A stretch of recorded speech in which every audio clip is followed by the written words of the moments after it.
I've got a fantastic video to share with you today, featuring a dance performance by one boy and one girl that's got everyone talking. What makes their routine so surprising is the incredible chemistry and skill they bring to the stage, despite being just a duo.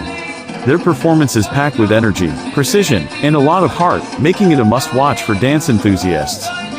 One of the biggest challenges these dancers face was overcoming their nerves. Performing in front of a crowd can be intimidating, especially when you're used to dancing alone. They had to learn to trust each other and work together seamlessly. The girl, who had a background in ballet, had to adjust to a more dynamic and fast-paced style, while the boy, with a hip-hop background, had to master some intricate footwork. Their lack of experience in performing together was another hurdle.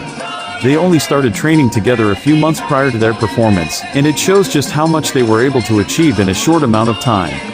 They faced skepticism from some who doubted whether a boy and a girl could pull off a routine that blended their styles so effectively. But they were determined to prove everyone wrong.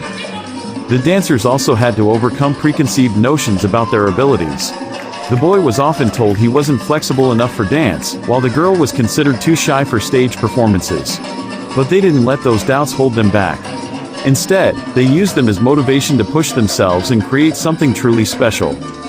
Through their hard work, they were able to turn those doubts into a powerful performance. It was inspiring to see them grow not just as dancers, but as a team. As they prepared for their big moment, their training sessions were filled with laughter, sweat, and lots of music.